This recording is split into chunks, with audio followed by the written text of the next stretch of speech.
কোন পীরের বাবারও ক্ষমতা নাই কোন মুরিদকে বেহেশতে নেওয়ার জোর করিয়া। আরে আল্লাহর হাবিব আজীবন চেষ্টা করিয়াও আপন চাচা আবু তালেব আবুল আহাবকে বেহেশতে নিতে পারেন নাই। বাবারে,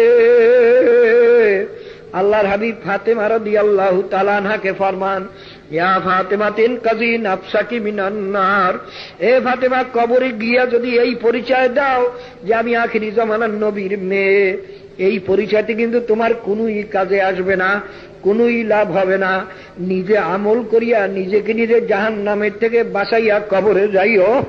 বাবারে, যদি কেউ মনে করিয়া থাকো আমি অত আমল করতে পারবো না, পীর সাহেব আমাকে বেহেশতে নিয়ে যাবে, তুমি মুশরিক হইয়া গেলা, অর্থাৎ আল্লাহ পাকের সঙ্গে অংশীদার বানাইছো তোমার পীরেরে। কারণ বেহেশতে নেওয়ার একমাত্র মালিক হইলেন মাওলা। যদি কোনো পীরে বলে আমি তোমার কবর আযাব মাফ করতে পারবো না, তোমার এই জাহান্নামের থেকে বাঁচাইতে পারবো না, তবে আমি কেমন পীর হইলাম? মনে করি ওটা পীর না, ওটা একটা মুশরিক শয়তান। বাবারে, পীরের কামালে শুধু রাস্তা দেখাইয়া দেওয়া, তাও বাবা কোরআন হাদিস ছাড়া দেখাবার ক্ষমতা নাই।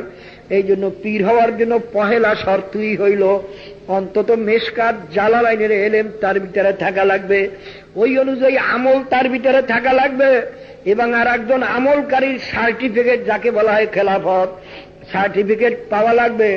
বাবারে, কাজী খুব খেয়াল করিয়ে নিও।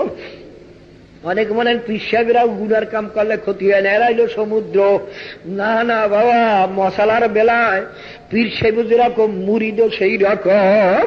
বাবারে, আমার জন্য গুনাহ গুনাহ, তোমার জন্য গুনাহ গুনাহ। বাবারে, পীরের জন্য ভিন্ন কিছু নাই।